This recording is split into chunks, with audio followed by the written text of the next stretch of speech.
Okay, welcome back to the phone lines. We're going to go straight to the, welcome back to the program. We're going to go straight to the phone line. Thank you for calling. Hello? Yes, thank you for calling and welcome to the program. Is that me? That's you. Hey, Jimmy. How you doing? I'm doing fine, thank you. You look wonderful. Oh, well, thank you. And I was listening to those two last callers. It was like listening to Congress. Boy, you talk about two different sides, huh? Yeah, I mean, and it was about, the bottom line was about Christianity. Right.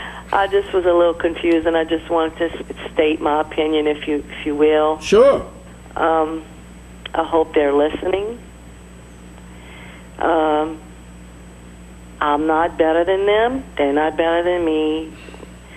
I heard the first man say something about Cajuns, and it disturbed me because I'm proud of my heritage. But me too. I actually voted for Obama, and I'm not a Democrat or Republican. Right. I think a lot of people did. And I'm not black. Right. And a lot of non-blacks voted for Obama. Okay, I'm just going to put it out there straight to him. Yeah. And then the next man that called was like bringing back, thank goodness, fortunately we're not in sport, the back in the in ancient Rome. Right. But I remember a good piece of advice that some wonderful parents gave to me, and it's worked, and maybe they'll make, trust me, they raised plenty kids, and they said, try not to talk in public about, religion, abortion, or politics, and you're never going to get anybody to argue with you. So I just want to let them know that Christianity first starts within yourself and at home and with others. And may God bless them both, and may God bless y'all, and God bless you, Jimmy, and your family. Thank you very much. Thanks for taking my call. Well, thank you. I appreciate it very much. Thank you. Thanks for calling. Welcome to the program. Good evening, Jimmy. How are you today? Doing all right. Good, good. I guess if it sounded like religion, I guess after me talking, it's going to sound like history. Okay. But I'd like to say first that my thoughts and prayers go out to the families who were affected by this horrendous act of violence. Yes. Concerning the abortion law, we already discussed that at length, Jimmy. The oldest fetus that was ever kept alive was 22 months. So that's deep into the second trimester. But the whole Roe versus Wade abortion law was predicated on a woman's right to privacy. Right. And, either everybody's medical records are going to be disclosed publicly, and the public is going to have access to everybody's private information, or a law has to pass to protect the privacy of medical information and people's individual rights. That is in the Constitution, and that's why this law stands today. Now, the way I see it, Jimmy, there's a difference between church and state. State has a constitution. A church don't have the Constitution. Now, they got sins and they got sinners and they got good advice, and, they can counsel you on a better way to live. And I think that people would do well by attending church and hearing what they have to say, and taking the necessary precautions for the ones that they love, when it comes to children. In this society, you have to protect your children. But rape and incest are sins, and abortion is certainly a sin, and a woman has to live with that. But it's standing law, and I think that much of the population failed to grow intellectually since the 1970s, when this law has first passed. And I think as time goes on, people will become more educated on the subject, and it will be less an issue politically. Well, I don't know if I agree with that, only because, you know, the composition of the Supreme Court is so 5-4 right now, with Kennedy usually the swing vote. You know, if the proper case gets up to the Supreme Court, you know, or if President Obama doesn't get reelected and you have a Republican and there are other changes on the Supreme Court, I don't know if we're not going to end up going back to that at some point. Right now, I think we're not, but I do foresee that in the future that possibility does exist. Well, I believe that most Republicans, from what I understand listening in the news, most Republicans recognize it as established law. And usually when I hear people bringing up Roe versus Wade, it's people that are mainly in these evangelical churches. There's this big evangelical church out of Texas, and I see programs on that, and they bring that up as an issue. Well, but I, you know, I'm going to disagree. I think you have mainstream people, okay, here in Terrebonne Parish, which of course is a conservative area generally speaking, but you have mainstream people that I would not call evangelical or hard right, and a lot of those people think and believe that Roe versus Wade ought to be overturned.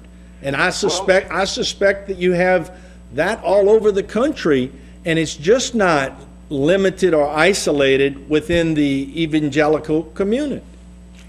Yeah, well, I don't think it's a movement within the Catholic Church as much as it is with some of these denominational religions. Well, I don't know. I think that the Catholic Church is very much anti-abortion.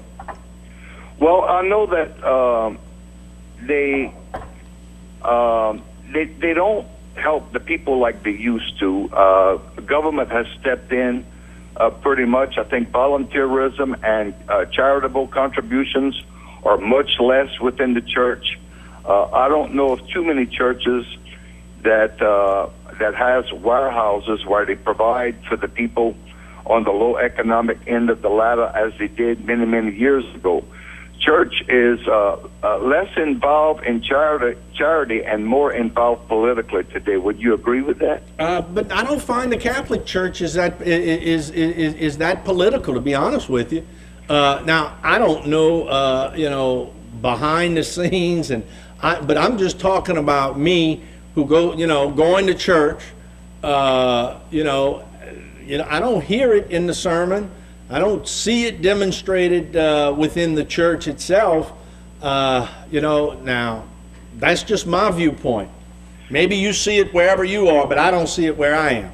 No, I don't claim to see it in the church. I thought maybe you had made that claim. Oh, no. In fact, I said quite the opposite. I don't see any political activity within the Catholic Church that I attend. Yeah, I agree with the Catholic Church, but when I turn television on and it's televangelists and it's other denominational religions, I hear it all the time. Well, because that's what the media is feeding out there. But look, we need to go ahead and move on. I thank you very much for the call, and I enjoyed the conversation. You have a good night, Jimmy. You too. Thank you. Thanks for calling. Welcome to Bayou Time. Hey, Jimmy. Hey, how are you? You know, I'm just a black man, and I won't be the first to say that man that keeps calling your station is nothing but a racist. Okay. What he don't understand is that if Obama keeps stopping the white folks from making all that money, we ain't gonna have no welfare checks. Okay. He needs to understand that and stop downing the white people and start kissing their butts. Well, I don't know about that, but He be a racist. Well, plain and simple, a racist. And I want to start a church to be anti-Obama. okay. Well, thanks for the call. I appreciate it. I'm going to try to not get personal, but I understand the opinion. Everybody's entitled to an opinion. I certainly don't want to pigeonhole anybody, but everybody is entitled to their opinion, and it is an opinion only. Thanks for calling. Welcome to Bayou Time. Good evening. Hey, how are you? I'm wonderful. Good, In air good. conditioning, I think I'm doing pretty good. Hey, that's a good sign. Yes, indeed. Well, the first thing I'd like to say is the people that are pro-choice, it's a good thing that their parents were pro-life, because they wouldn't be here. And also, all the people that have funded, that have been aborted, if they would be around, they could stop. They could be here to fund our Social Security system as opposed to not being here. And, you know, it's pitiful because one thing about pro-choice is that people never consider how that person has to live after the fact of having had an abortion, because I've met several people that have, and they really are in turmoil and have to live with that decision the rest of their life. I think And that's a it's good not point. It's not a good thing. No, And, it's a tragedy. I mean, it's a shame. I mean, no matter what, but I agree with you. That sometimes, and especially a lot of these people making these decisions at such a young age. That's right. And, you know, our political environment that we have right now, and this, you know, having survived with this oil spill in the community, I just pray to God that people that were affected like myself will be made whole to continue on and try to move on with their lives. Certainly hope so. I'd like to thank Michelle Claudet for helping our subdivision with our drainage issue and Okay. having put levees on our street. What subdivision is that? That's on Lee Red Street Okay, all right. near St. Anthony Church. Right. And, he was very proactive with that. Okay. Sorry to say our councilman never bothered to show up, but he took the bull by the horns and did a great job for us. All right, thank you, I appreciate it. All right, very good. Didn't want to rush the caller, but we do need to take a break. We'll be right back. Don't go away.